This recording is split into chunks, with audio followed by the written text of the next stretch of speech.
We forgot one detail. Good morning. My name is Alyssa Sissick, and I'm the Public Information Officer here at the Connecticut Airport Authority. It's my pleasure to welcome you this morning to Bradley International Airport. Today, in partnership with our colleagues at the Transportation Security Administration, we will share with you an update on holiday travel at Bradley International Airport, as well as tips to help our passengers traveling through in the busy days coming up.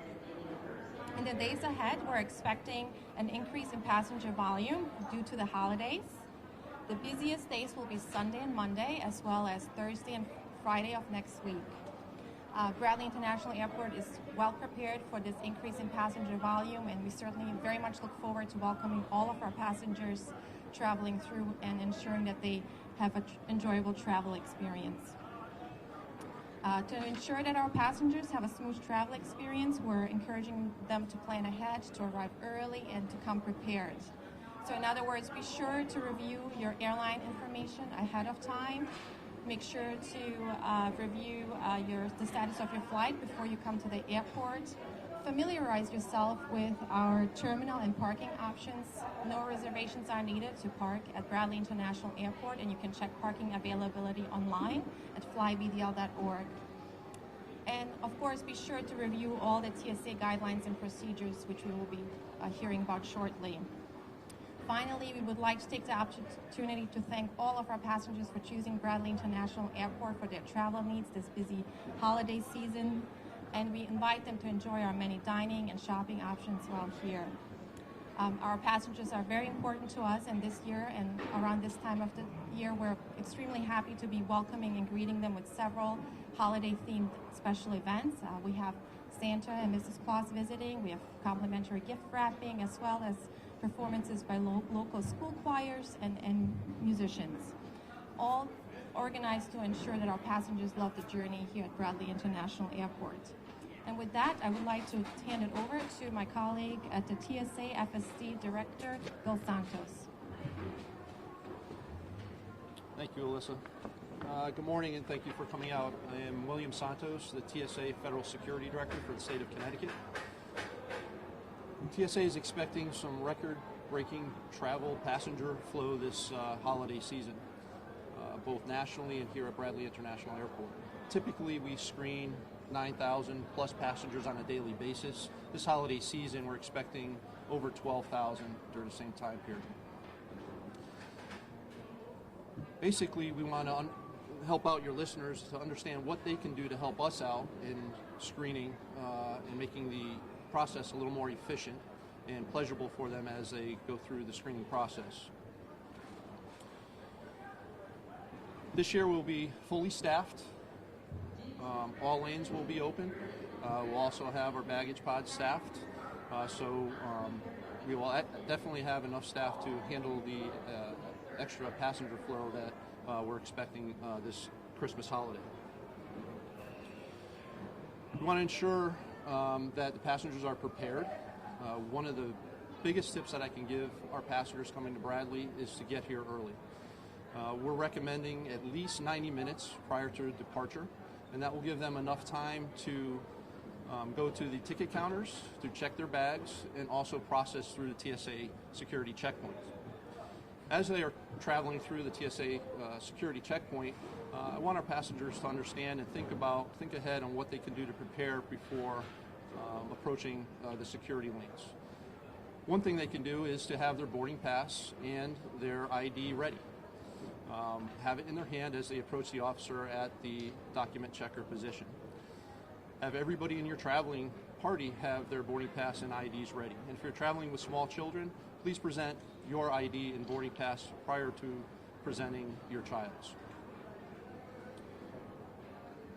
Also, think about preparing once you get to the divestiture area. Empty all your pockets.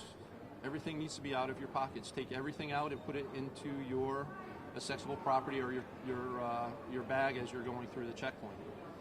We have an advanced imaging technology, the body scanner, and that picks up on metallic and non-metallic items on the body. So anything in your pockets, such as your boarding pass, your driver's license, mints, spare change, will be picked up, and it will slow down the process as you go through. All laptops, e-readers, any electronic above the size of a typical cell phone is required to come out of your accessible property. They will need to go into a separate bin, as you see right here. Nothing can go below it or on top of it. Once you go through the security checkpoint, you'll gather up your items on the other side. And once you get to the other side, you'll see our revesture area, and it gets kind of jammed up and kind of busy. We ask that you use the benches to the back of the checkpoint to regather your items and to put your shoes on, your coats, and repack your bags with your electronics.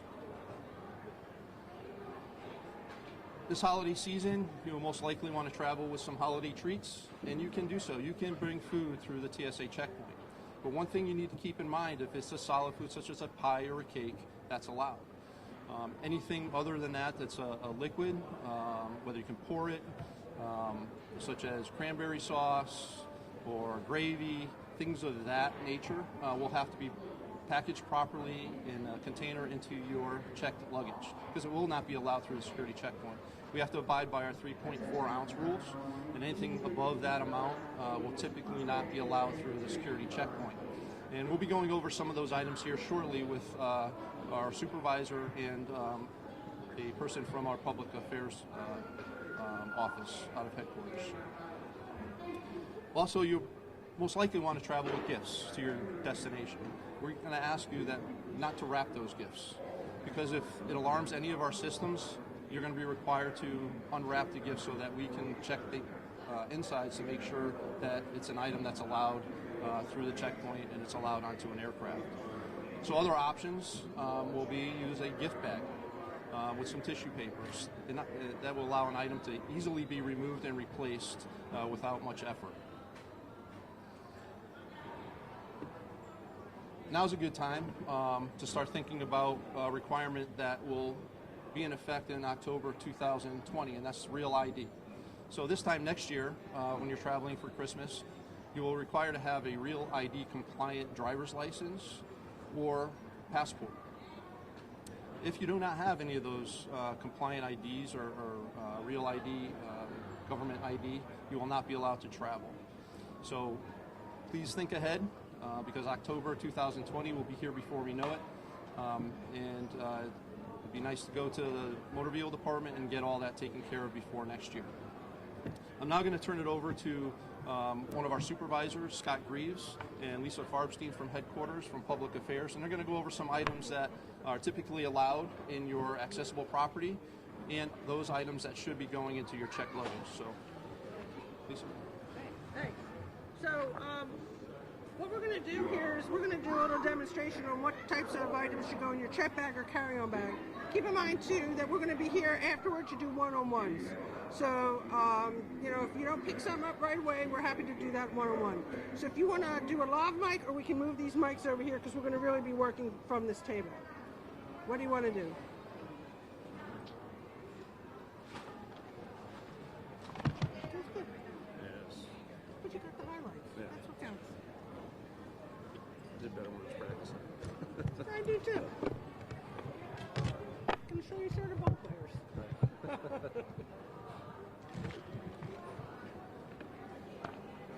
So we can hide your mics back here if you like. I think I'm going to have you flip this right on. Okay.